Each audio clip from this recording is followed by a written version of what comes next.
अस्सलामु अलैकुम वरहमतुल्लाहि वबरकातहू। एज अ मुस्लिम पहलगाम में जो अटैक हुआ वो सही नहीं था, चाहे उसमें हिंदू ही क्यों ना मरे हो। क्योंकि उन लोगों की कोई गलती नहीं थी, वो बेचारे वहां घूमने के लिए गए थे। उनको तो पता भी नहीं होगा कि ये घूमना इसे इतना महंगा पड़ेगा।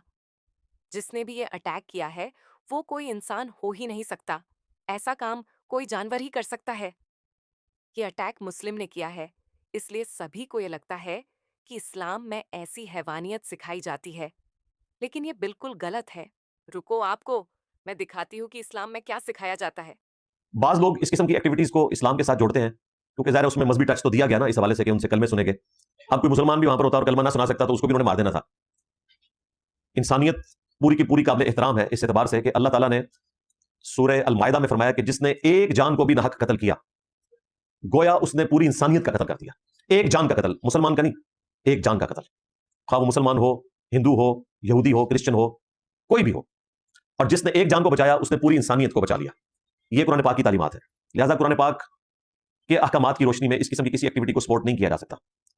हत्ता कि सही बुखारी में हदीस है कि अगर कोई नॉन मुस्लिम किसी मुस्लिम कंट्री में टैक्स देकर रिहाइश पजीर है, उसको भी अगर कोई नाहक कत्ल कर देगा तो वो क़यामत के दिन जन्नत में जाना तो बड़ी दूर की बात, जन्नत की खुशबू भी नहीं पाएगा। तो देखा आपने कि हमें क्या तालीम दी जाती है। किसी भी धर्म में किसी को मारना नहीं सिखाया जाता, लेकिन उस धर्म में जो बुरे लोग होते हैं उसकी वजह से उस धर्म की भी बदनामी होती है। हिंदू हो या मुस्लिम, सभी धर्म में बुरे लोग होते ही हैं। उन चंद बुरे लोगों की वजह से पूरे धर्म को ब्लेम करना सही नहीं है।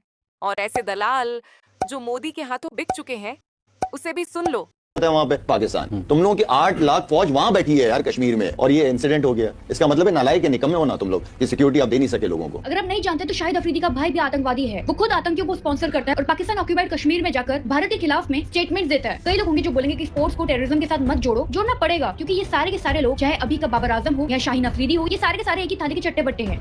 अरे रुक जा, बात को क्यों घुमा रही है। जो सवाल पूछा है उसका जवाब देना।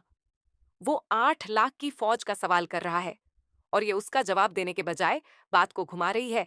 इससे लोगों का ध्यान दूसरी ओर खींचा जाए। और आपको पता है ये किसकी ट्रिक है? उसके पापा मोदी की।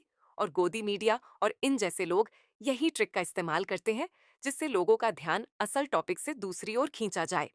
मेरा मानना है कि जो बुरा हो उसे ही बुरा कहना चाहिए। सभी मुसलमानों को घसीटने की जरूरत नहीं है। और हाँ, मैं मुस्लिम होते हुए भी उस आतंकवादियों के खिलाफ हूँ, क्योंकि जो गलत है उसे गलत कहना इस्लाम में सिखाया जाता है। गोदी मीडिया की तरह चंद पैसों के लिए बिकना नहीं। वैसे आप क्या सोचते हो, क्या आप भी आम लोगों की तरह सारी मुस्लिम कम्युनिटी को ब्लेम करते हो, या फिर जिसने गलत किया है उसको? आई होप कि जिस तरह हम बुरे को बुरा कहते हैं, वैसे ही आप भी फलस्तीन में हो रहे जेनोसाइड के खिलाफ बोलेंगे, क्योंकि इंसान को इंसान के हक में बोलना चाहिए। अपना मंतव्य कमेंट में दो और ऐसे लोगों को वीडियो शेयर कर दो जो आंख बंद करके गोदी मीडिया का विश्वास करते हो। और हाँ, आपको वीडियो अच्छा लगे तो सब्सक्राइब भी करके जाना।